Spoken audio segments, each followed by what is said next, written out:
Hello everybody, my name is Wale Adigoke and welcome to Nimbus Live Sessions. I have here today somebody very special. He goes by Lexane and he's the creative director of 7 Interactive, and he's also a bootstrapping startup. He's a creative genius and somebody that has been awarded as the best creative director in Nigeria 2022 for the Industry Summit Awards, and he's also somebody that has a lot of big ideas about the marketing and advertising industry. So on the Nimbus Live Sessions, we talk about ideas and creativity around businesses and marketing and advertising. So please come along with us on this great conversation today.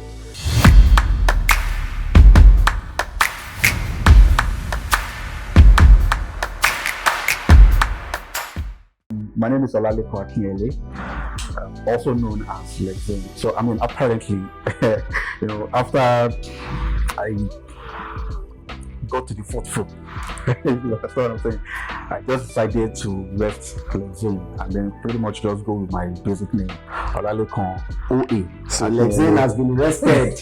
I pretty much just want to make it a brand on its own. I need to change your name on my phone. No, bro. I still bear the name. For those that have, pretty much I've been relating with the name for so long. So why it still stays. But personally, I'd rather just go with my name now. So Olalekan OA Akinyele. So like you said, I'm the creative director of 7 Interactive. By the special grace of God, I was crowned Industry Summit Awards Creative Director of the Year 2022, and pretty much humble brag. Well, I don't know, whatever you call it. I think in advertising, I've been in advertising for more than a decade. Worked across some agencies, done some works that I'm pretty much proud of. I'm also just trying to raise the next set of creative people that can actually take the mantle from us at some point, which is pretty much what my mandate is right now. Nice. So we are here to talk about creativity in general, and I honestly couldn't think of anybody more fitting and a great guy also. So welcome to the show. Thank you so much. It's an honor, and I believe that what you are doing at Nimbus is pretty much amazing.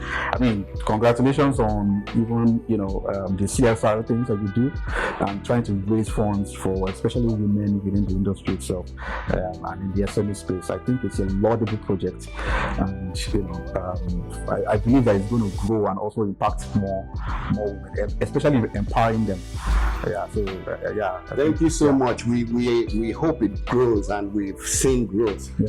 One thing I really like about you is that you're not just a creative, but how I actually met you was you're actually in the field as a startup founder. Absolutely. So you are well placed to speak about business and how you can actually infuse creativity into your business in order for you to not burn all your cash. Absolutely. And get results. So I really look forward to diving into all those conversations with you today. So I am Wale Adigoke and I'm your host today. So let's get right into it.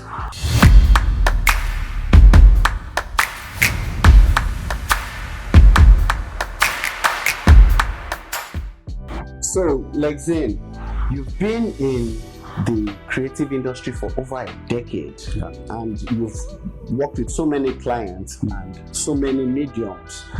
So, I would really like to hear about your experiences and your thoughts about outdoor or out-of-home advertising and the impact it's had on businesses. Your thoughts, please. Okay. So, for the benefit of those that pretty much are hearing this term for the first time, out of home, I think it's just important that they actually understand what it means in the first place. So, out of home, which is also called OOH, yes, is pretty much any material or advertising material that you see out of your home. That's just simply what it is. When you wake up in the morning, the first point of, or the first platform that you actually go to is your phone. Most people, and it's where you pretty much see some level of adverts first. That someone or a product or a brand or whoever is going to advertise to you, via some apps that you're using or via some apps that you are accessing at that particular time. Yeah. But the moment you step out of your home, you begin to see other forms of advertising, which is pretty much what OH is. Yes. So you see billboards, you see posters, you walk into a mall, you see, what do we call these things? Freestanding screens or digital moppies. Yes, even like stuff like this. And then sometimes you see activations happening. You see a group of people standing in a particular corridor and then holding some placard or holding some form of all of those kind of things. Even guerrilla marketing is even part of such things. Yes. Or you just see like a setup that pretty much a night before wasn't there, and then you just see it just appears all of a sudden. Yeah. So all of these are pretty much what out of home really is. And from my experience, what out of home really does is pretty much reminds you to take action. It reminds you of something you pretty much have seen before. That's what it does. Yeah. In fact, that is what it should do. So before this whole digital thing, we used to watch TV, hear radio. Yes. So we see some form of advertisement on TV. Or the print. Or the print. So newspaper used to be delivered to your home. Yeah. Or basically you go out and there's a vendor that always So you see the first, you interact with the advertisement first through those mediums. Newspaper, TV, radio. And then when you go out, what you see should be reinforcing what you see. That's pretty much what out of home. So what I see us do is it's more like we don't do it the way it should be done. And pretty much that's why some brands might not get the returns that they should get at the best value. And what I've noticed is most times they want to squeeze all the messages on the platform. So two types of audiences: those that are driving and pretty much those that are pedestrians. Yes. A pedestrian might want to stay a little longer to just check what are you guys saying, or on the move. So imagine I'm walking from Maryland to Ojota. So as I'm walking towards the billboard, I am seeing it. I can read everything that is there based on my pace of walking. We call that dwell time. So you can't compare that with when I'm in a car, because you are zooming past it. Oftentimes, a lot of people are in transit. So before you can actually read what is on the out of home, so that's why your message has to be on point, concise. You don't have to put everything on it, and that's how you can get maximum impact. Pretty much, and I think that's the summary of how you can actually get real value from out of home. But again, like I said, there are even other forms of it. So if I'm in the mall, for example, yes, you can now be more detailed. So someone can actually stand in front of the poster and read more, or stand in front of the screen and then engage. Yes. So there's you could have time. You could be more time. Personal. It could be more personal too. Yeah. And then activations, if you have time to, you can then speak to the brand ambassadors that are there, the guys that you can then engage more, So depending on who you want to speak to, depending on what is readily available to them, the space that is available to them, then you can design out of home based on those information that you have. Nice. So, from what you are saying, what's coming to me is that there has to be a lot of thought, Absolutely. a lot of strategy Yes. into picking Sites. into the message. Yes. So, my question again would now be, which comes first? Is it the message or the medium? The sites, the location, the type? Is it the message? I would like you to maybe drill a little deeper into that. So that's a very interesting question. Now, the way design works is understanding the elements that can make something successful first. So this is how design works. There's a desired outcome. So I can say, oh, I want to spend 10 million, but I want to make 100 million. 100 million that I want to make is the desired outcome. Now, what are those that are going to give me the 100 million? So you now begin to break your audience by those that are going to pay for. And you know fully well that you cannot convert 100% those you speak to. You cannot that one is a given. So you then say, okay, out of this 100%, I'm going to convert 10%. The 10% are going to pay for it. Now, this 10%, where are they? Who are they? What is their disposable income like? How much can they part away with? Who are the guys that are also competing with this share of pocket with my brand? Your competitors. Your competitors. Direct, indirect. Yes. Competitors. Yes. Now, the reason why this question is very interesting is that at the point of strategy, where you are actually thinking the ideas through, or you are trying to think through what you want to do, you need to understand the audience, who you are targeting. You need to understand. First of all, you cannot target everybody. You cannot target everybody. So you need to first. I think that's such a key one. Yes. It's not possible to target everybody. You can't. You cannot. You have to clearly define who you are targeting. And then you have to clearly define where they are, or where you will get a large concentration of them, especially those that are going to pay and make you hit 100 million. You have to be able to find out also what medium speaks to them first. There's a concept that I used to use, and I learned it years ago. There was a course I did, Optalysis, where it kind of breaks down how you can actually engage. You can design how to use people's core drives that motivates them to take action. So what it does is you need to first know how to discover them.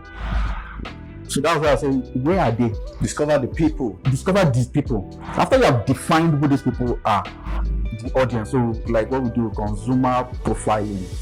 You know, when you have defined them, you just, oh, this is this person. Oh, okay, this person makes this kind of income. This person walks through here. This person passes through this side. So this is more like archetypes, right? Yeah, archetype and behavior, basically. So you are pretty much trying to define their psychography, their demography, and all of those things. You are trying to define it to really understand who this audience or who this person is, who this target audience is, And then once you do that, of course, every brand has a message. Now, this is where we get it wrong. We always feel that every person gets the message the same way. They don't.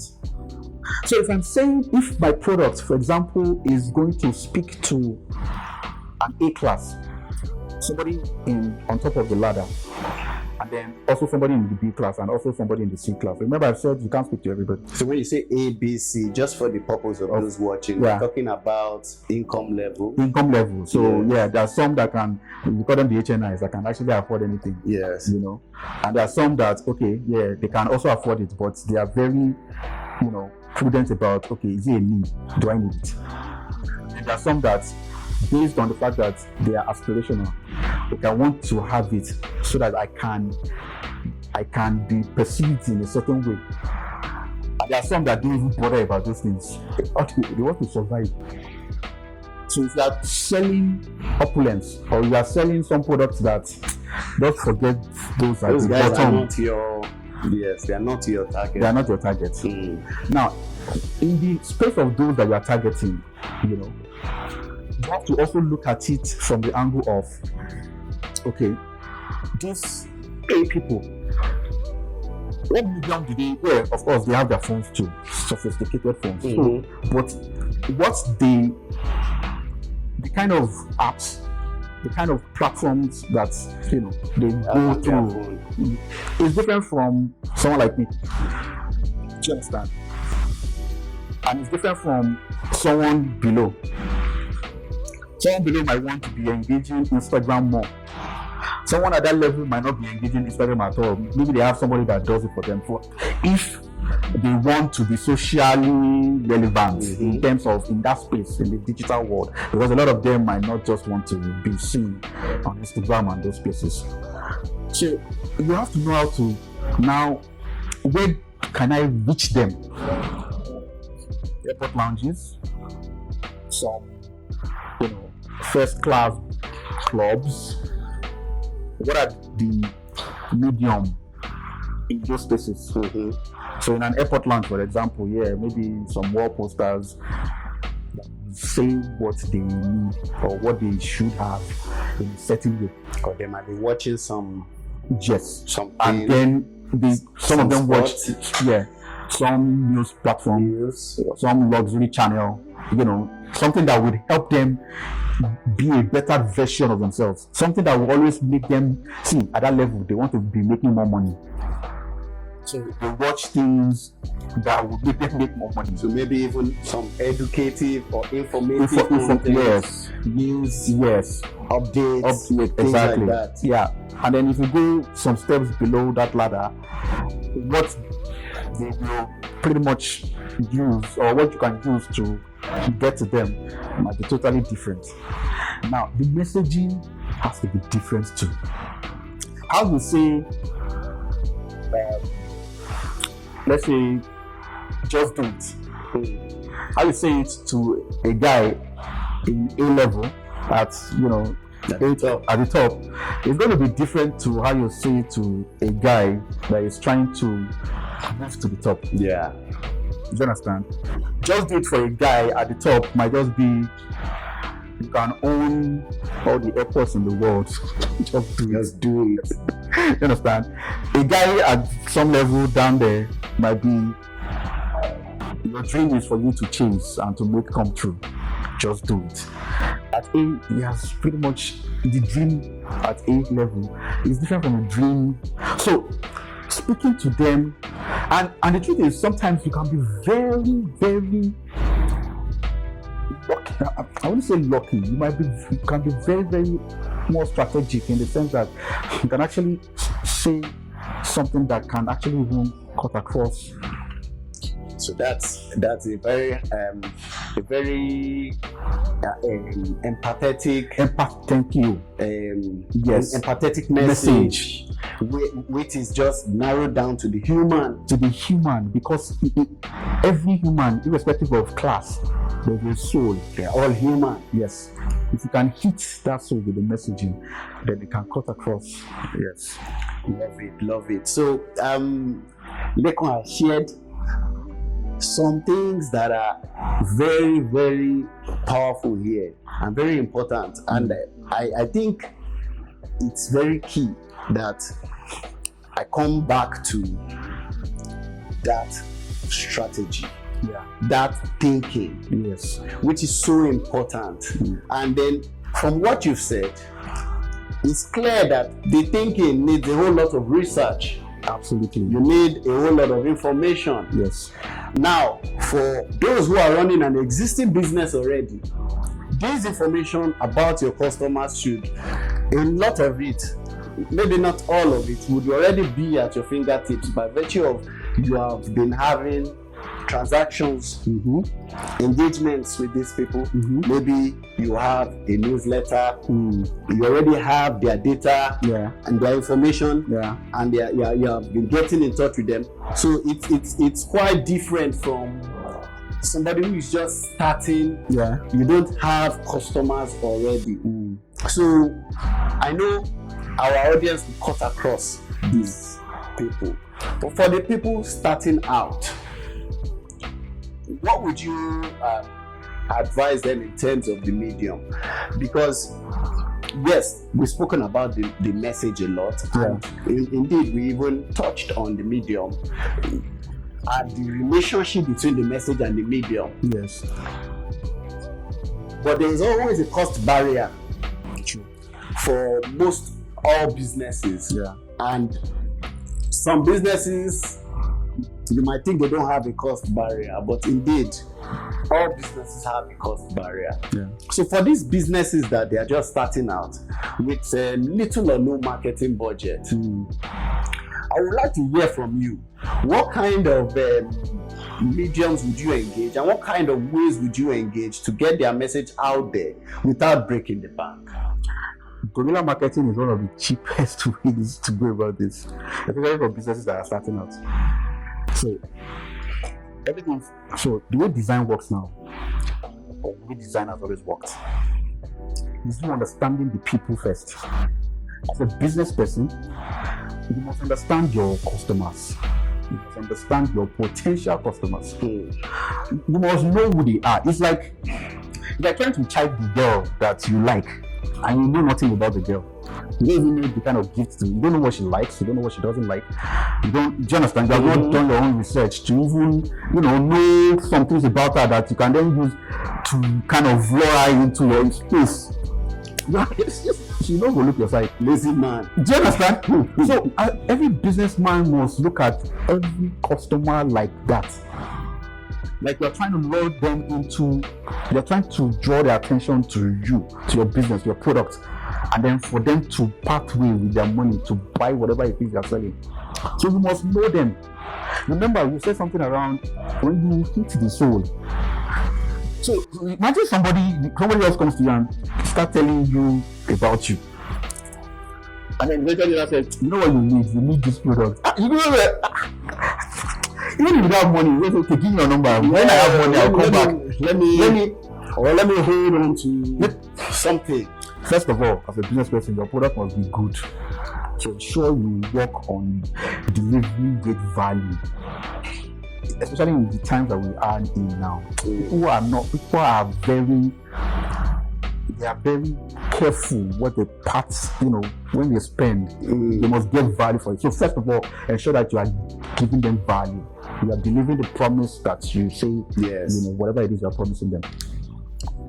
Come back to what guerrilla marketing is. It's one of the cheapest ways that, sometimes, when you go to malls and then you come back, you see some guy has already hung some flyer by your door, that might be working, but most times our attention span too, you just look at the flyer, take it, and then, so it means that you have to also be very creative to draw the attention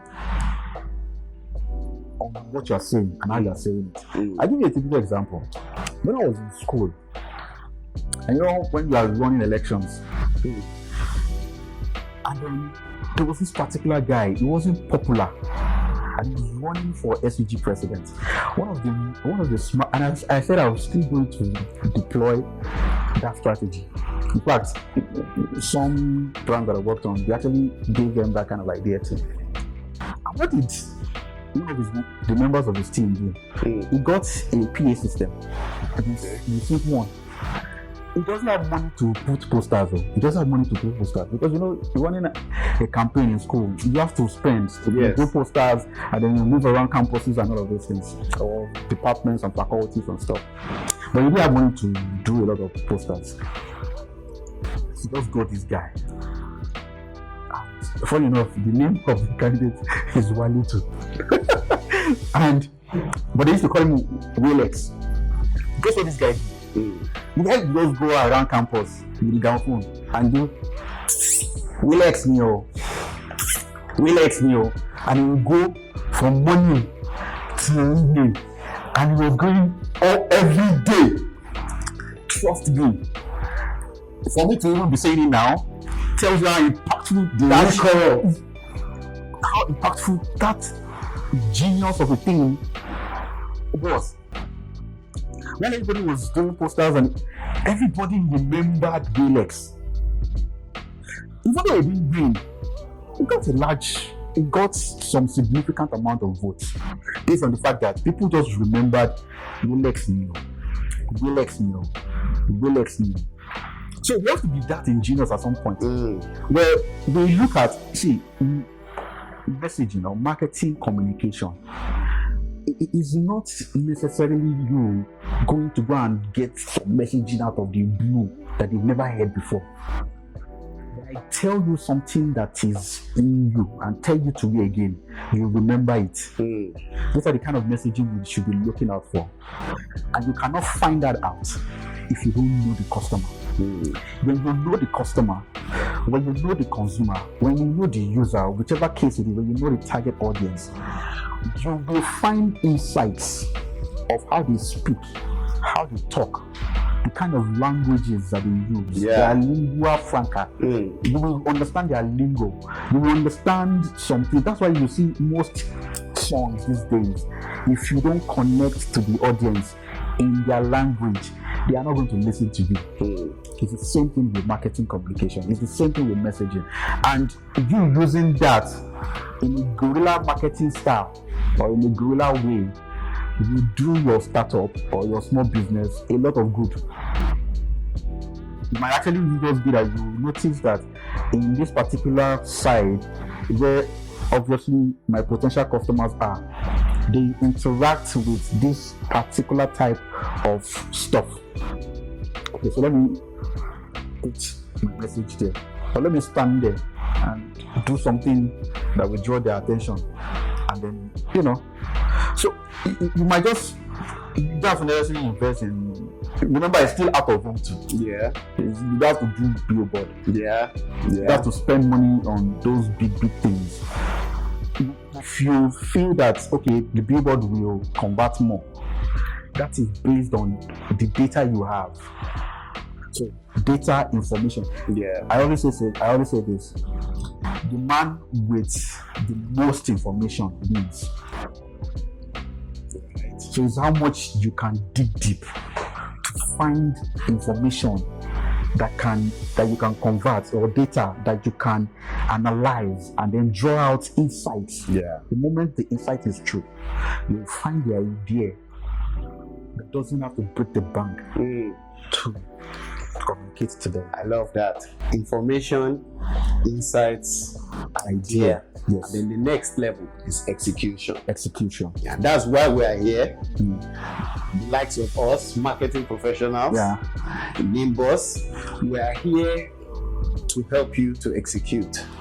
Now, what I really pick from you is still going back to the level of thought and time put into research, getting information, processing that information, bringing out insights from this information, and then these insights will now guide your execution. Okay, so I think we can take a break now, and then let's get to the next question.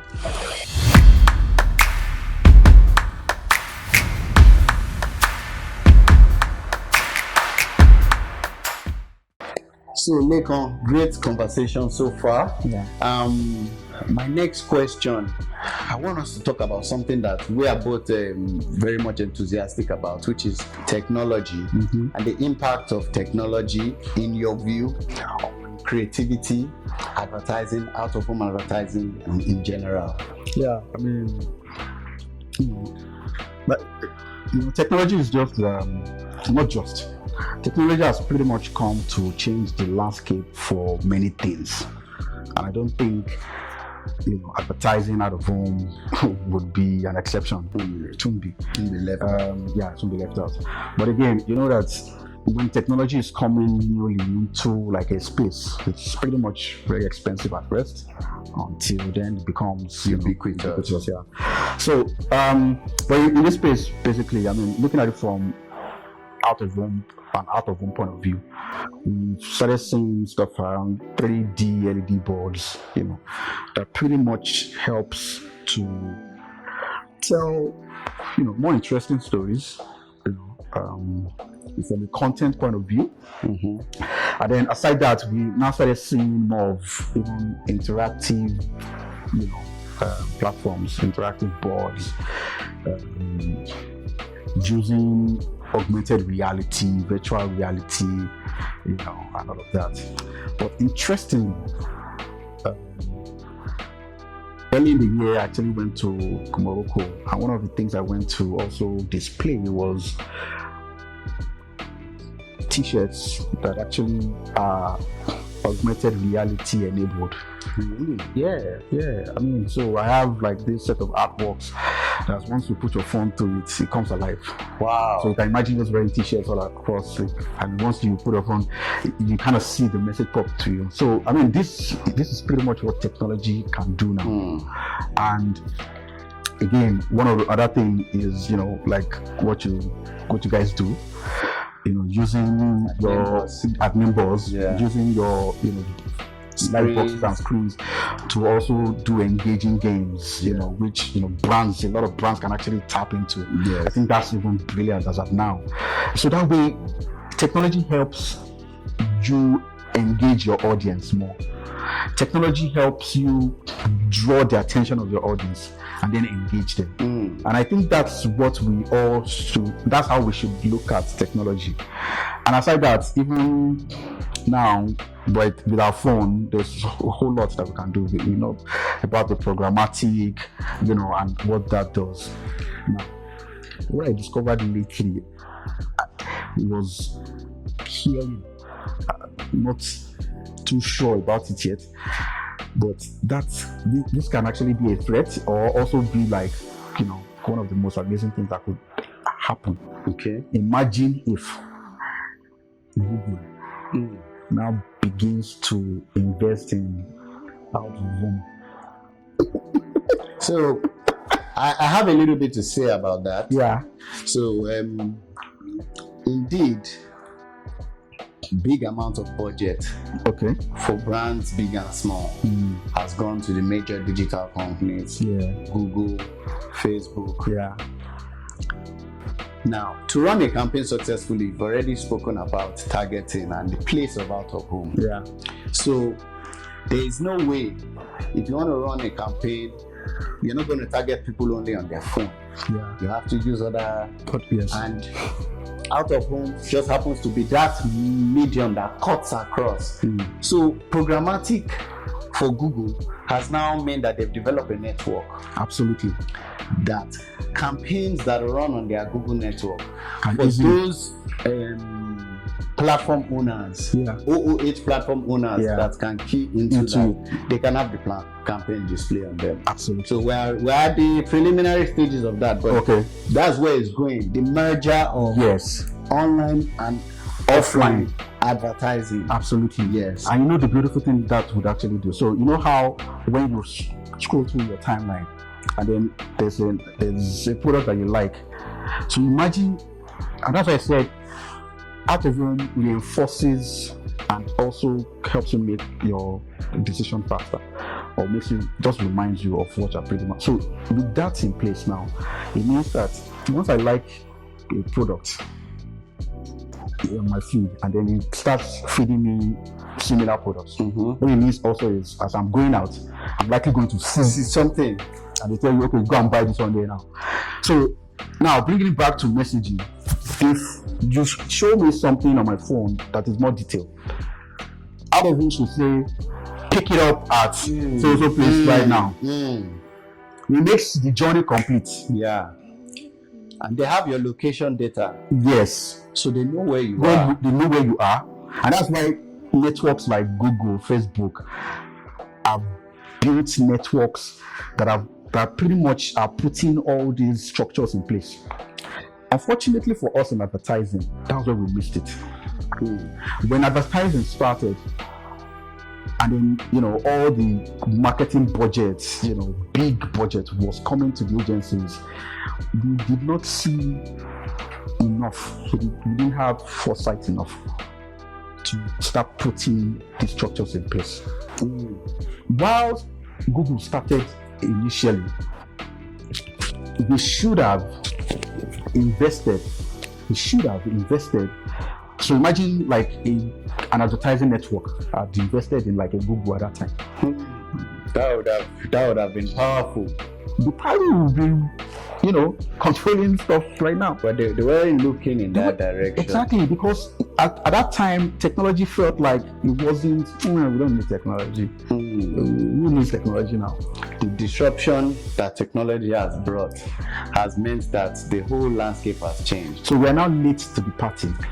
So talking about the change in the landscape, it has also introduced a more global playing field. Absolutely. So global brands can target us locally here and make use of these platforms without even leaving where they are. Yes. They can get the data from this platform. Yeah. They can push the campaign on this platform. Yeah. So, for example, we were talking earlier about Drake album, Certified Lover Boy, and how the campaign was actually a global one, a global campaign on OOH platforms worldwide. So this also touched us here in Lagos, Nigeria. Yes, where they put like Thames on exactly, because Thames was one of the features, and then it was part of the campaign, and we saw it on billboards here in Lagos. So from your own perspective, how do you see the integration of Africa into this global chain? Nigeria specifically, but Africa as a whole, into this global chain, and how do you think it's working out? So global brands, some very serious global brands now, are beginning to look at consumers in clusters.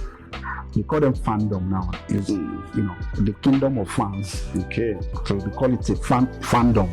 So that's why you see that a whiskey fandom, their behavioral pattern is different from a Davido fandom. Do you understand? That's why we also see brands to have a fan base like that. Yes. Because whiskey is a brand. Yes. So Adidas fans are different from Nike fans. Chelsea fans are different from Arsenal fans. These are brands too. And they communicate to their fans in several ways. A typical example, Davido, somebody was trying to lash him on, and then he just reached out to his fandom. Fans, please come and talk to this person. And they bombarded the person in their millions all across the world. That person's Instagram page was pretty much dead in minutes. That's the power of fandom these days. So brands are beginning to recognize that they have fans. They are not looking at them as consumers anymore. They are looking at them as fans now. So it's based on that's making things go global. So if Drake knows that I have 100 million fans in Africa, 50 million of which are Nigerians, do you think he wants to lose that market? It's more money for him. Initially, because they never saw Africa like that. Africa is like the next big thing in terms of consumer now, or the last frontier. Yes, I agree with that. The last frontier, where you have a majority of Africans are young people. Yes. I mean, from 0 to 35, we are running to the hundreds of millions. Yes. So they know that this is where the market is. Initially, Apple would never recognize, Nigeria, for example, as a market. But they dare not now. Because they know iPhone 15 is coming out soon. They know that a larger percentage of the phones are going to be sold here. They are trying to clear out the stock of iPhone 14. I've been seeing lampposts about iPhone 14 all over the place, because iPhone 15 is coming out soon. So there will probably be some rebates on the iPhone 14. So in no time, you start seeing them erect their own stores here too. Nike, Adidas never had it before. So now Adidas has it in VI. Nike opened a store somewhere, in the Palms or somewhere. And there's one in Ikeja City Mall as well. Even that is like a franchise. I mean, Nike coming by themselves. Do you understand? So they begin to see that, we have sneakerheads here too, and they need to tap into that market as well. Besides that, even our artists are, beginning to push our narrative out there. Yeah. Recently some days ago, Rema winning VMA for the first time. Wow. And the first Nigerian basically that's going to win Such an award like VMA, right? Do you understand? And you don't know won a Grammy. Yeah, of course. But it's just to tell you that we cannot neglect the fans, the consumers. You can't neglect them. You have to pay attention to what they are saying. You have to pay attention to what their pain is. Recently now, Mohbad's death as well. So if you look at the way the conversation is going, you have to pay attention to the pain of the fans. Do you understand? You have to pay attention to it because you cannot neglect how they feel in the narrative of how you sell a product to them.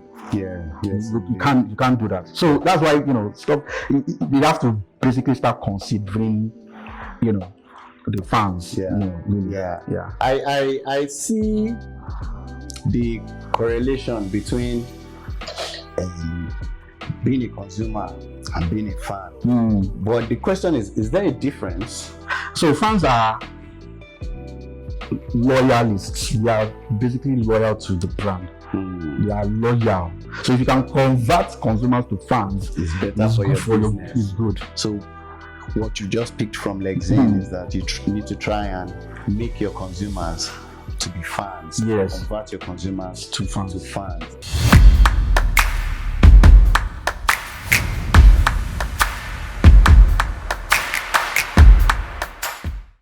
Yeah, so it's been a great conversation, and we've touched on a lot of things, a lot of nuggets in here. Yeah. For those who are trying to build a brand, those who are trying to get fans, convert their consumers to fans, and how they can use out of home in conjunction with other advertising mediums and other channels. You also mentioned guerrilla marketing, which really is a very special nugget. I feel that any small business on a lean budget can pick up and then do more findings on guerrilla marketing. Absolutely. So I would like to ask you now, as a parting question, can you share with us any campaigns or examples of campaigns that you've worked on that really stand out and that you feel that our viewers and listeners can actually pick something from? Interesting. So recently we worked on, at Sen Interactive, we worked on Hero Lager Beer, and we actually launched a campaign, that is pretty much in the end phase right now. Okay. Called Urudia, and Uru being a brand, a regional beer brand. That is pretty much targeting consumers in the southeast and the south as well. The challenge at that time was because many people, beer drinkers, pretty much saw beer as, once it's cold, a cold beer is a good beer. And aside that, they also felt that Hero at that time wasn't worth the price because economic forces had to just so that was how we came up with that idea basically. And that idea was more like, it came from an insight. So one day I went to fix my car at Olo Market. And we have a community of Igbos there, doing business. Southeasterners doing business there. So the guy that actually fixed my bumper, he was at work. So he was looking in a certain way. And then he fixed it, and I paid him some token and for him to fix it. So I was there till evening, closing hour for them as well.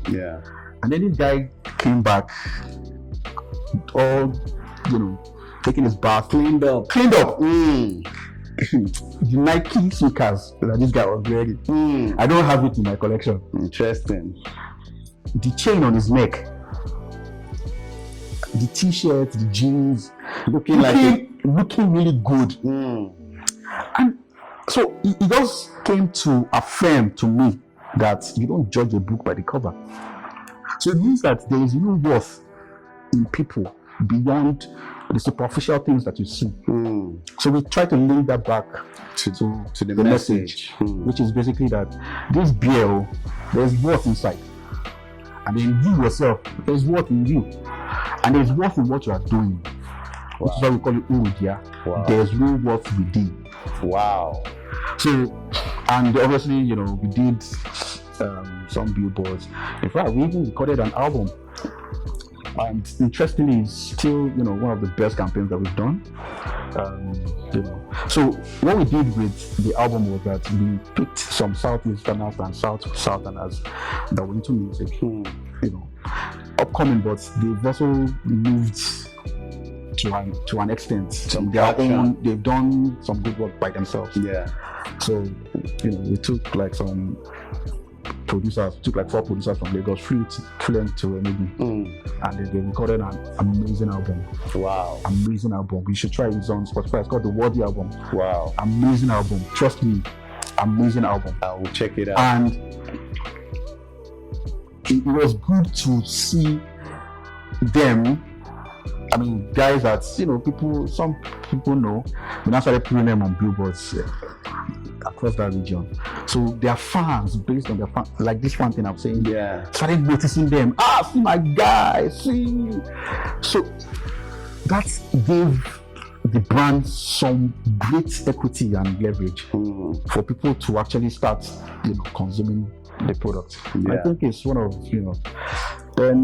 personally as well, and I think we also worked on that together. Okay. So interactive with Nimbus Media sometime last year, where we tried to also push the narrative around, people valuing the craft and the craftsmen of creatives. Yes. So we did this VTC campaign that, we put in malls and all of those things, which pretty much won awards for us at Live. Yes, at Live Awards. We also won at, the Pictures Awards. Proud to be part of that. Yeah, amazing collaboration, and amazing results as well.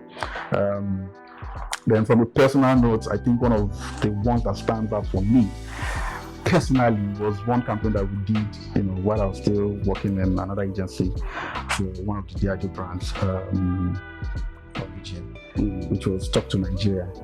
Okay. Yeah. What we tried to do there was, Nigeria was 60th independence. And then, the frustrations in the country and all those things. So we just gave people the platform. Come on, talk to Nigeria. Imagine Nigeria is a person. What will you say to Nigeria? The expression of the people was, I can imagine. And then we did this posters, illustration, very lovely stuff. And that also award winning. We won a lot of awards. So and it's pretty much, like I said, how much information you have to be able to draw out insight. Yes. And then to be able to speak to the consumers or speak to the people in their language. I think with your examples, you've perfectly illustrated that process and that journey. And I think it's only apt and from a master of his craft, which you are an award-winning creative director, and we are really, really happy to have hosted you here. Thank you so much. Thank you.